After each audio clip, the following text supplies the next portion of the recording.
Saya kan mendengar juga saya mendengar juga bahwa banyak orang bekerja itu sampai harus nyogok ya. Sampai harus melalui calo dan sebagainya. Padahal itu untuk urusan pekerjaan yang Di tidak Banten ada itu istilahnya mau kerja tuh bayar Bang. Iya, setelah beliau dilantik APBN ke depan insya Allah itu langsung berjalan.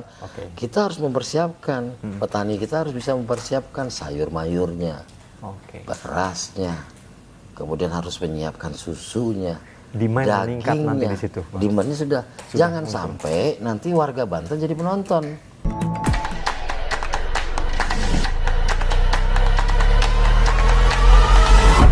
Assalamualaikum warahmatullahi wabarakatuh. Selamat sore Sobat Banten News. Kembali lagi kita ketemu di acara podcast Wakil Rakyat. Kali ini kita sudah ditemani oleh narasumber yang tentu saja sudah tidak asing.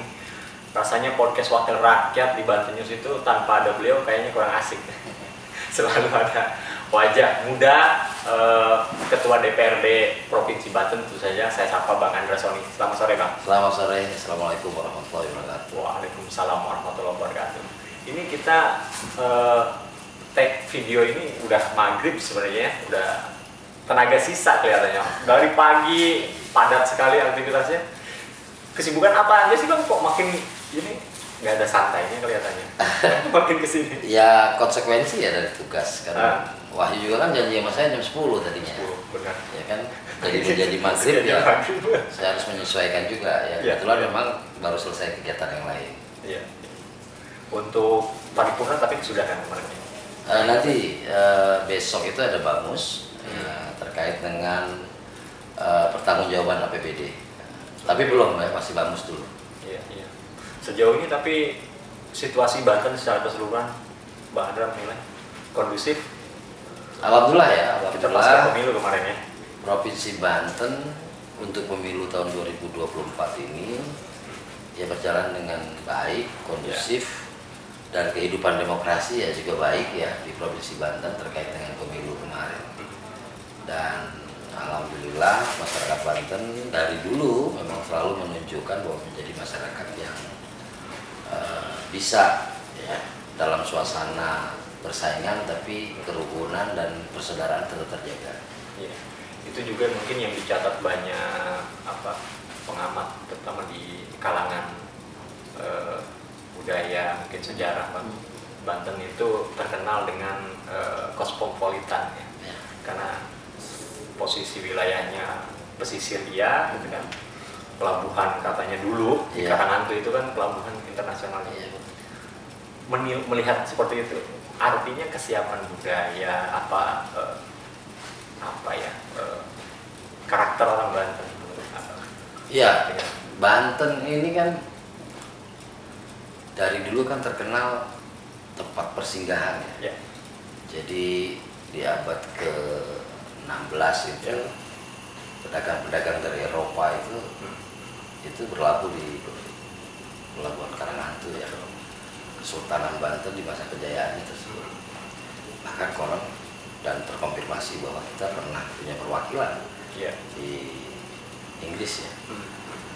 Dan kemudian sebagai wilayah persinggahan masyarakat Banten itu terbiasa ya menerima tamu, ya kan, ramah dengan tamu, dan kemudian juga Banten yang terkenal dengan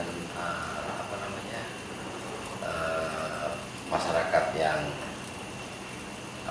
tersebutnya masyarakat yang egaliter jelas ya, tapi masyarakat yang Islami ya, masyarakat Islami dan patuh kepada pemerintahnya dan itu dibuktikan sampai dengan ya di zaman sekarang. Artinya warisan budaya itu masih bertahan sampai hari ini. Dan dinamika pemilu juga tentunya kemarin juga karena dengan kesiapan budaya semacam itu kan riak-riaknya ada mungkin tapi yang cenderung landai ya. Saya pikir Banten yang sangat landai ya. Persaingannya tinggi tapi kondusivitasnya bagus gitu. Ya kan, saya bisa lihat ya kan berimbang lah di sini kekuatan ya 3 pasang kemarin itu. Dukungan-dukungannya ya berjalan sebagaimana mestinya gitu. Itulah Banten. Bukan berarti tidak ada kompetisi di dalamnya Bang. Justru ada kompetisi. Gerindra aja kan sekarang nggak bisa jadi pemenang lagi gitu walaupun pilpresnya menang. Artinya kompetisi kita dinamis. Ya saya menganggap ya Provinsi Banten ya pusat peradaban lah ya. Keberadaban kita bisa dalam iklim demokrasi bersaing, tapi berkawan tetap. Satu persaudaraan, saudara sesama saudara, pilihan bisa berbeda, tapi kan nggak harus bertengkar juga. Betul. Dan kemudian selesai pemilu juga move on-nya juga selesai juga, ya kan, kita jalan terus. Saya pikir ya recovery-nya cukup cepat. Ya, itu kelebihan Banten dan mudah-mudahan itu bisa kita manfaatkan untuk kemajuan Banten ke depan. Betul. Bang, ini juga kan bicara pemilu, kita menghadapi lagi nih. Baru beres kemarin, ini kita akan dihadapkan pada pemilu kada serentak lagi di Indonesia. Melihat dinamika kemarin di Pilpres misalnya, akan seperti apa kira-kira ke depan? Ya, konsekuensi logis ya, setelah pilkada, setelah Pilpres dan Pileg kemarin, nggak lama berjarak, November nanti kita ketemunya pilkada serentak. Pilkada serentak, betul. Dan ini bukan hanya di Banten, tapi di seluruh provinsi. Ya. Kalau saya tidak salah di 38 provinsi, artinya 37 provinsi ya, kecuali Jogja, kecuali Yogyakarta, dan sekian ratus pemilihan kepala daerah untuk bupati dan wali kota. Dan tentu ya kita belum pernah mengalami ya proses pilkada serentak ini. Namun harapan kita tentu ya kearifan masyarakat Banten dan pengalaman masyarakat Banten dalam kaitan dengan kontestasi pilkada ini tetap terjaga, dan iklim demokrasinya tetap terjaga, kondusivitas tetap terjaga, karena tujuan dari ini semua kan adalah bagaimana nanti kita dipimpin oleh pemimpin yang memang diinginkan oleh rakyat, diinginkan oleh masyarakat Banten, dan kemudian ke depannya bisa berjalanlah pembangunan bagaimana mestinya. Jadi pengalaman pertama bagi kita semua, pilkada dilakukan secara serentak, secara bersamaan kita memilih ya untuk kepala daerah tingkat 1 dan tingkat 2 di dalam waktu yang bersamaan. Ya tentu ya dinamikanya pasti akan seru, namun lagi-lagi ya itu tadi pengalaman masyarakat Banten dalam menghadapi suasana pemilu kada ini bisa berjalan dengan baik, dan pengalaman tersebut berdampak positif terhadap keamanan, kondusivitas dan sebagainya. Ya melihat ini mungkin tinggal fokusnya mungkin yang agak bergeser ya Bang. Kalau kemarin kan skalanya nasional mungkin ya. Ini mulai agak breakdown ke bawah, provinsi, kabupaten, kota ya. Nah mungkin dinamikanya mungkin akan berbeda Bang. Ya bisa. Ya ini kan kita belum punya pengalaman. Betul. Ya. Betul. Karena dinamika kan, pastilah dinamika berbeda. Jadi beberapa pengamat menyebut ini pemilu kada yang nantinya mungkin akan terjadi semacam paket gitu ya. Ada paket kepala daerah di level 1 dan itu mungkin akan menjadi bagian yang pengalaman perjalanan pembelajaran demokrasi juga di masyarakat Banten ya Bang. Dengan skala itu. Dengan kesiapan tadi budaya kemudian. Nah di unsur pemerintahan sendiri Bang mengawal ini. Tentu kan kita tahu bahwa pejabat publik juga pejabat politik ini kan beririsan tipis ini. Saya lihat Bang Andra kemarin betul, kemudian ada juga sebagai pejabat politik juga kan harus terus membuka telinga lebar-lebar, aspirasi masyarakat segala macam itu kita tampung gitu ya. Tapi di sisi lain juga ada agenda-agenda partai politik yang juga tanggung jawabnya ada di pundak Bang Andra. Seperti apa menyeimbangkan itu? Seperti apa menyeimbangkan antara kepentingan partai politik dan dengan kepentingan publik di satu waktu yang bersamaan. Ya agak susah ya kita menjelaskannya, tapi ya kembali ke individu ya. Sebagai ketua DPRD hari ini, saya punya peran, saya punya tugas dalam rangka melancarkan atau mengawal yang namanya pemerintahan daerah. Apalagi kondisi kita ya, kita tidak punya gubernur definitif. Persis. Ya, dan sehingga beberapa OPD juga belum. Ya, beberapa OPD juga banyak yang masih PLT. Banyak hal ya. Tapi alhamdulillah tugas dan fungsi tersebut bersama dengan kawan-kawan anggota dewan yang lain kami jalankan sebaik-baiknya. Dan ya supporting kita kepada pemerintahan daerah karena kita unsur penyelenggara pemerintahan daerah. Ya berjalan juga ya, bahwa kemudian belum maksimal itu proses waktu ya. Tapi saya pikir sebagai insan politik yang di satu sisi merupakan pejabat politik atau pejabat daerah, di satu sisi juga kita adalah bagian dari partai politik. Tapi kita sadar bahwa partai politik merupakan bagian utama juga, pemeran utama juga dalam iklim demokrasi, dalam pemerintahan. Karena banyak kepala daerah juga anggota partai politik, bahkan pimpinan partai politik. Jadi saya pikir tujuan semua partai politik adalah menjadi bagian penting dalam memakmurkan masyarakat, mensejahterakan masyarakat, sehingga saya pikir nggak akan jadi permasalahan, karena calon kepala daerah juga diusung oleh partai politik dan gabungan partai politik, jadi ya nggak bisa kita pisahkan juga. Tinggal bagaimana kita menjalankan sebaik-baiknya untuk kemaslahatan masyarakat. Oke, ini jadi dua hal yang dilakukan bersamaan dalam satu waktu itu ya. Kita bergeser sedikit Bang ke pemerintahan. Tadi menyebut ya di Banten ya, mungkin bukan hanya Banten Bang, pelaksana tugas atau PJ ya, pelaksana penanggung jawab ya, di level provinsi sekarang dijabat pelaksana PJ ya, kemudian penjabat ya. Kemudian di tempat lain juga banyak ya. Nah tapi di sisi lain memang tadi di OPD masih juga belum ada kepala yang definitif juga itu. Ini kelihatannya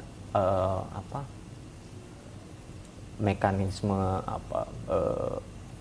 ada pengaruh signifikan nggak kira-kira dengan laju pemerintahan saat ini di Pemprov Banten yang Abang amati itu?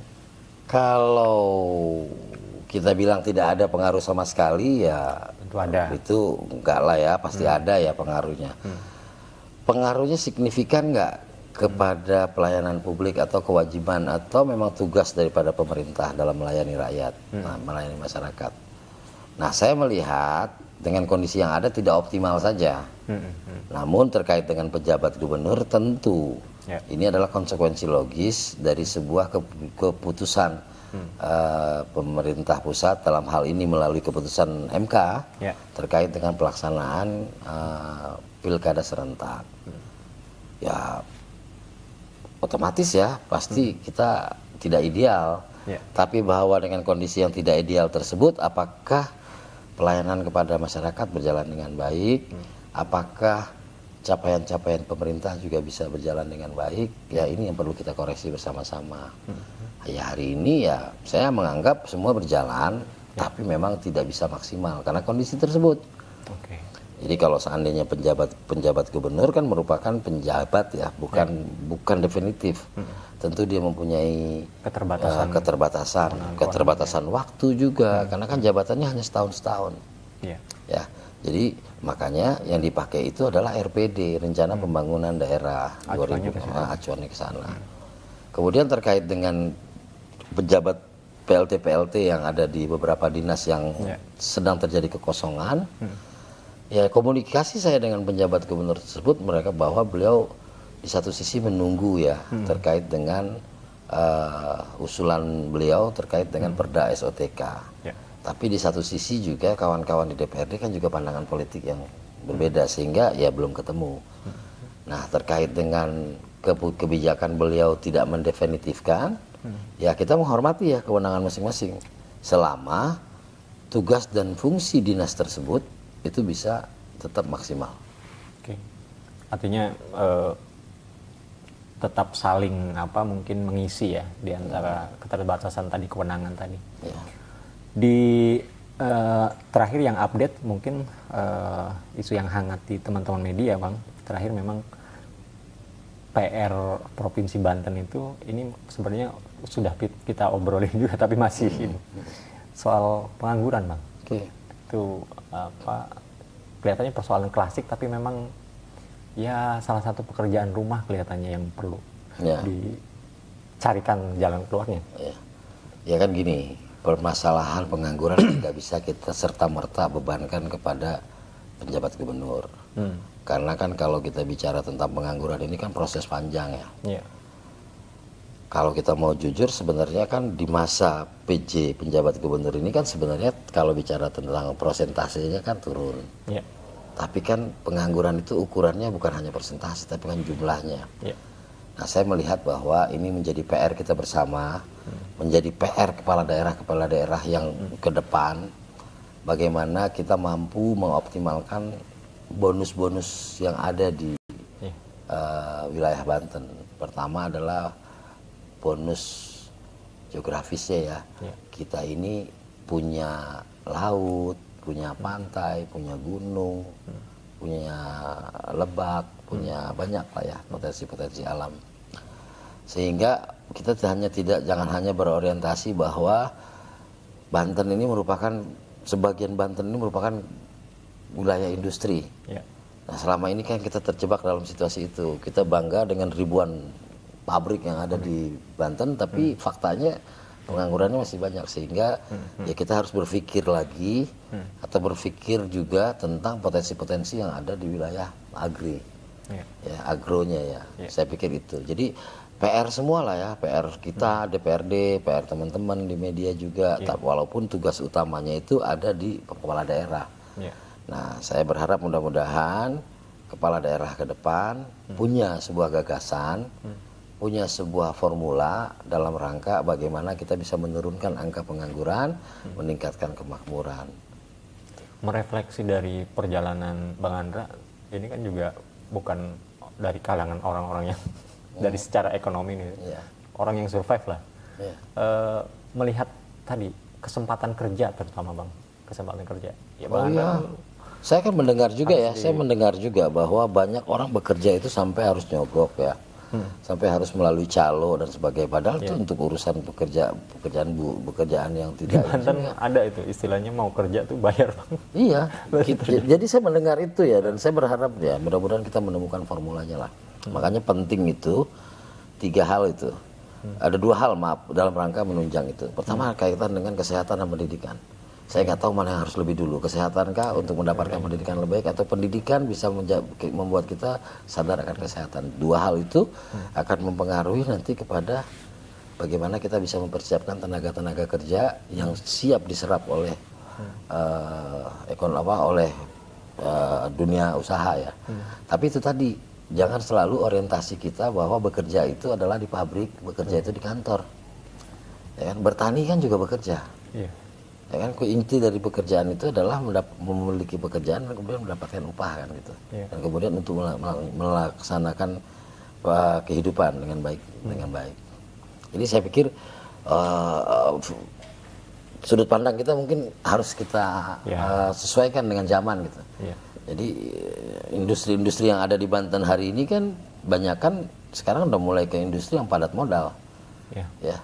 Industri petrokimia dan sebagainya. Ya kan, artinya dari sisi PDRB besar gitu kan. Betul. Tapi pengangguran tinggi. Ini sebuah paradoks ya. Pabrik banyak tapi pengangguran juga banyak gitu kan. Nah, ini makanya saya pikir pemimpin ke depan Provinsi Banten ya kita harus punya solusi ya, punya gagasan bagaimana. Kalau bayangan saya adalah bagaimana kita bisa mengoptimalkan agro. Di selatan itu kita banyak belajar soal tadi ketahanan pangan terutama. Bagaimana ya akhirnya orang dengan banyak uang pun ketika tidak ada pangan akan bermasalah. Saya sepakat soal agro tadi Bang. Iya. Untuk dikembangkan lebih jauh ya di Banten. Saya pikir ada cerita gini. Setiap masa itu kan ada orangnya, setiap orang ada masanya. Hubungannya apa? Mungkin saat ini masanya untuk wilayah selatan. Ya. Saat orang sulit mendapatkan bahan makanan, pangan, selatan berlimpah dengan hal itu. Hanya permasalahannya adalah perhatian pemerintah terkait dengan wilayah tersebut, terkait dengan bagaimana mendorong usaha tani itu bisa maksimal. Ya sebagai anak petani ya saya ngerasain.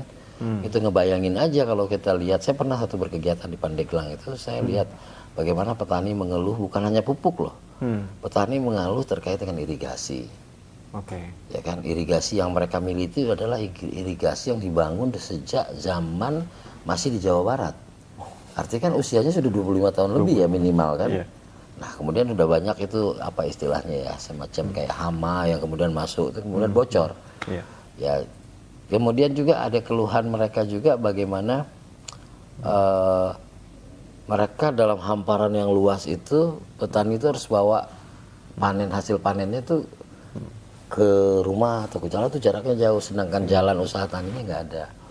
Nah ini yang perlu kita formulasikan gitu kan dalam sebuah formulasi kebijakan agar ya kita kepengen kita swasembada pangan, tapi dorongan kita kepada support sistem kita kurang. Nah ini yang kita harus optimalkan. Saya pikir ya kalau Banten bisa jadi lumbung pangan ya, bisa jadi lumbung pangan, dan ya pemerintah harus betul-betul bisa ini. Kan mitra kita banyak ya, ada kelompok tani dan ada petaninya sendiri ya kan. Kita tinggal, dan kita ada dinas khusus, dinas pertanian terkait dengan hal tersebut. Sehingga saya pikir ke depan ya memanfaatkan khasnya wilayah selatan ya. Karena kan banyak juga kan contoh-contoh ya di Jawa Barat itu ada petani milenial kan. Betul. Konsep itu gitu kan, orang jadi merasa bahwa bertani itu jadi cita-cita. Sekarang juga banyak juga kita lihat di medsos kan, bagaimana ketertarikan orang anak-anak muda kepada pertanian. Dan ya itu makanya salah satu yang kita harus dorong itu ya pasar induk lah. Ya, pasar induk nih sampai sekarang kan nggak terjadi terus pasar induk, padahal DPRD sudah menganggarkan berkali-kali. Itu kendalanya di mana Bang? Ya itu lahan katanya. Udah lama sekali ya, makanya saya tuh dalam masa saya itu 2 kali kita menganggarkan loh. Bukan tidak dianggarkan ya, kita sudah menganggarkan. Saya ingat banget itu untuk anggaran fisiknya aja hampir 30 miliar itu kita anggarkan. Nah kalau kami kan nggak masuk ke wilayah teknis. Betul. Ya, kami dalam posisi menganggarkan, ya kan. Itu kalau kita punya pasar induk kan paling tidak kan. Terbayang sih kalau sudah ada pasar induk di situ Bang. Dekat dengan pasar kan. Iya. Kita kan yang paling pas itu adalah produsen dekat dengan pasar. Betul. Nah iklim ini yang harus diciptakan oleh pemerintah ke depan. Wilayah selatan sekarang kita sudah punya yang namanya jalan tol Serang Panimbang. Artinya roda perekonomian kita berharap sudah bisa semakin maksimal. Daerah-daerah pertumbuhan ekonomi baru muncul, ya kan? Tapi semua tidak akan bisa maksimal kalau support system dari pemerintah daerah dan pemerintah kabupaten kota nggak berjalan dengan baik. Dan kemudian pendidikan, ya kan? Jangan kita fokus selalu kepada suplai tenaga kerja untuk di pabrik-pabrik atau perusahaan-perusahaan, sehingga yang ada ya selalu SMK terkait dengan administrasi. Kenapa nggak kita bikin memaksimalkan ini yang perlu kajian, perlu gagasan, dan ya saya yakin banyaklah ahli.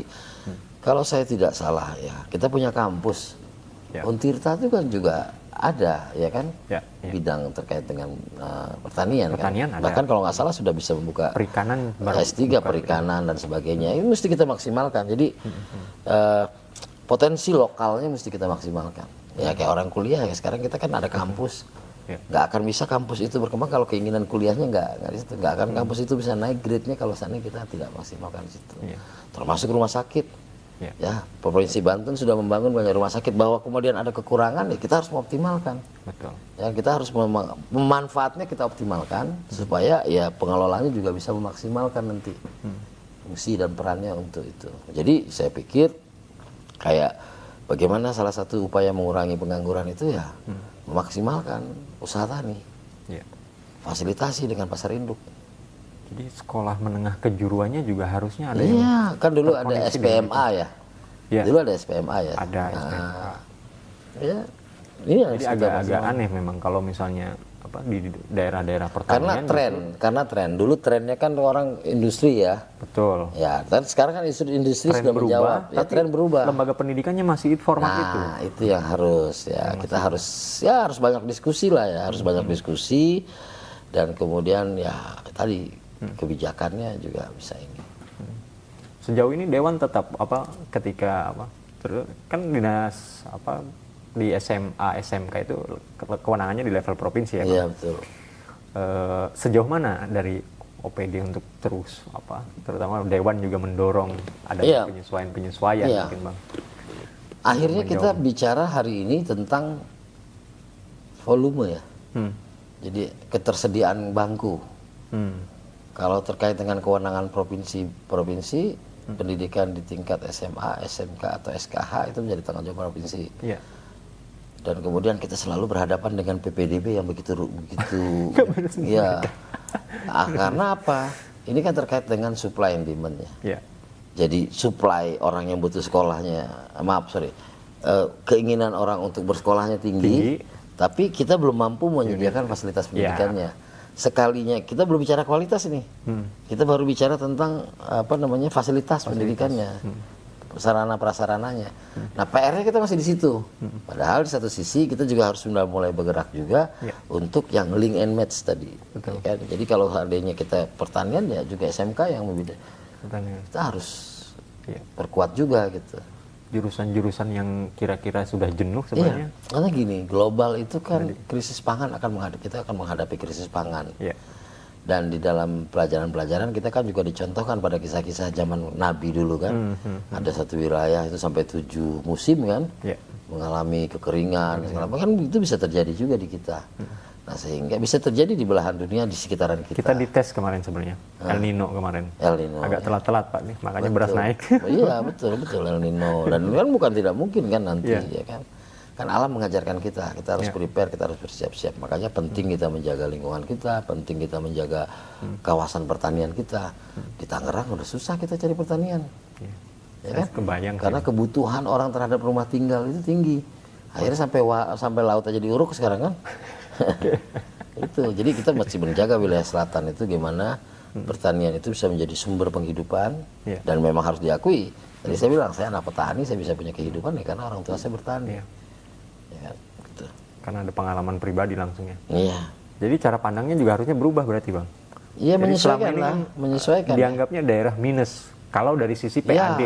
Iya. Padahal tadi dalam sisi lain ketersediaan pangan, swasembada pangan, kan ketahanan pangan. Pemerintah kan tugasnya bukan cari untung ya.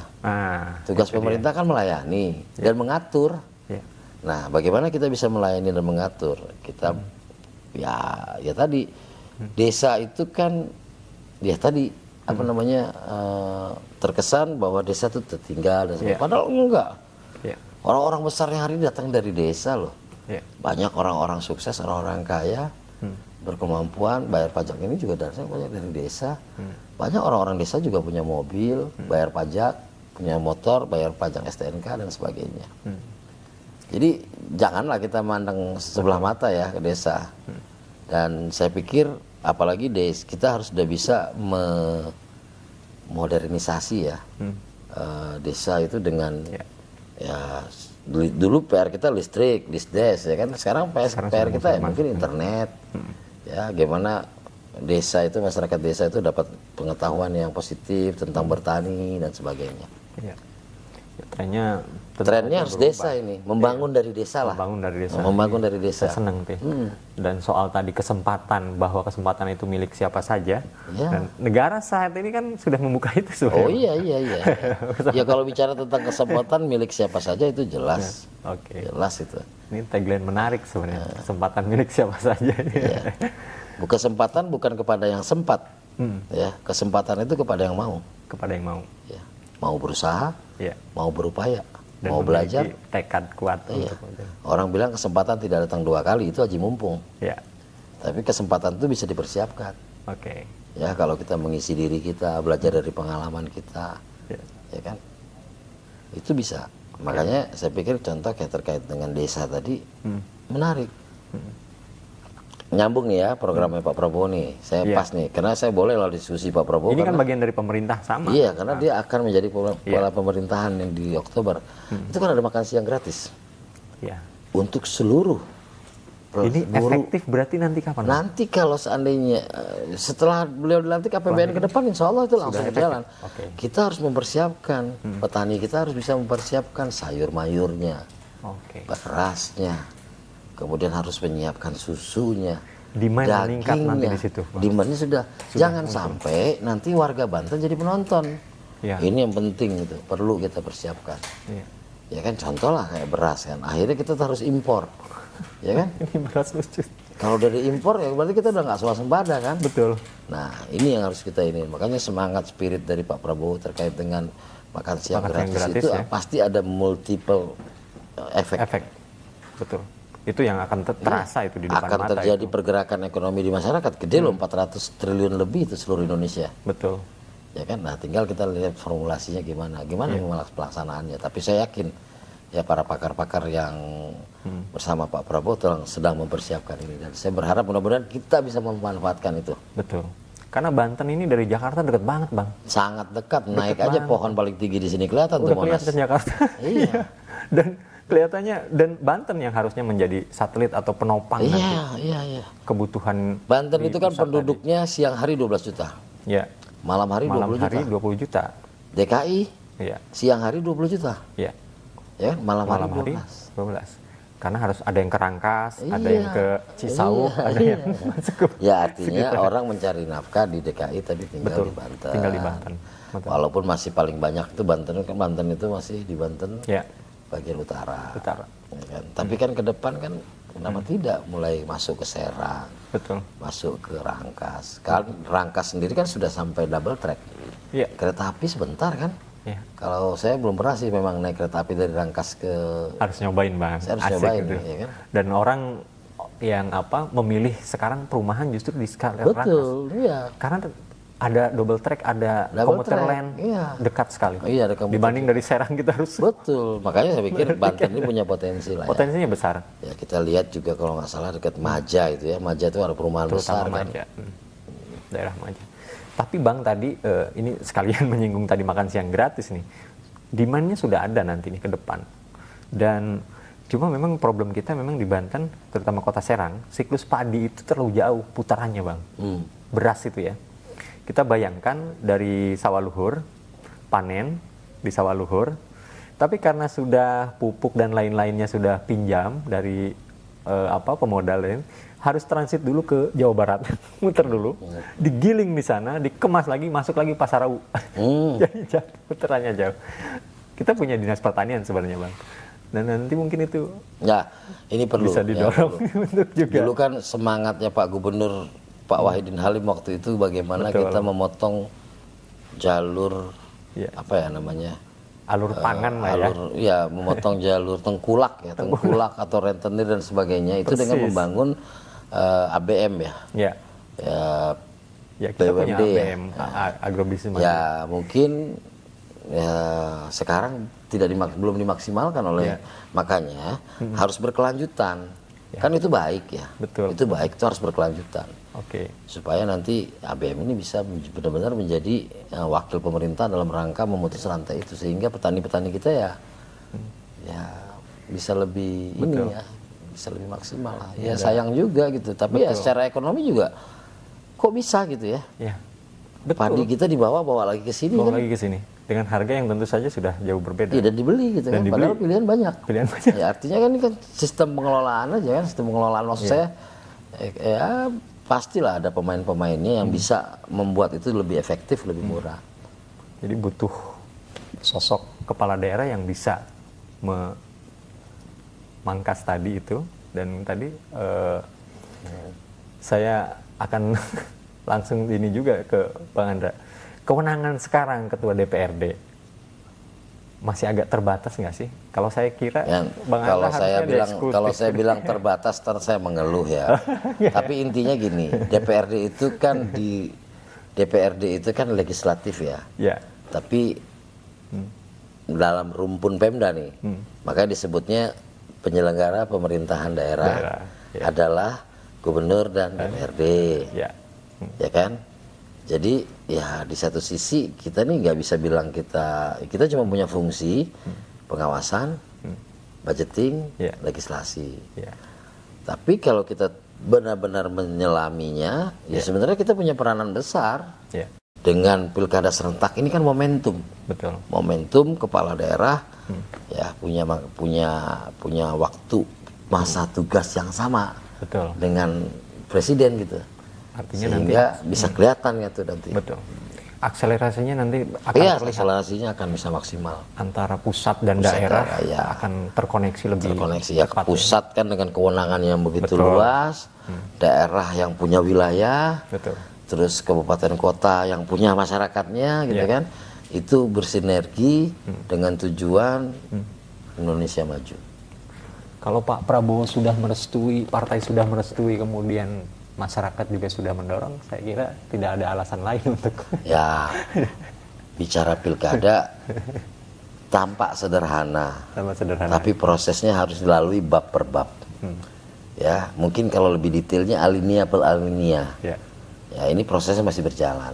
Tapi terus running ini ya? Iya, kita jalan terus. Insya Allah, Bismillah, doakan aja. Makanya jam segini masih di kantor gitu kan. Ya, artinya tanda saya bahwa saya memang serius ke sana. Gitu. Doakan aja. Mudah-mudahan semuanya lancar. Amin, tapi semua itu dilakukan adalah bagian dari proses pengabdian, bukan mencari pekerjaan. Dalam rangka pengabdian tadi? Bukan mencari pekerjaan. Betul. Ya, masa gubernur sebagai pekerjaan.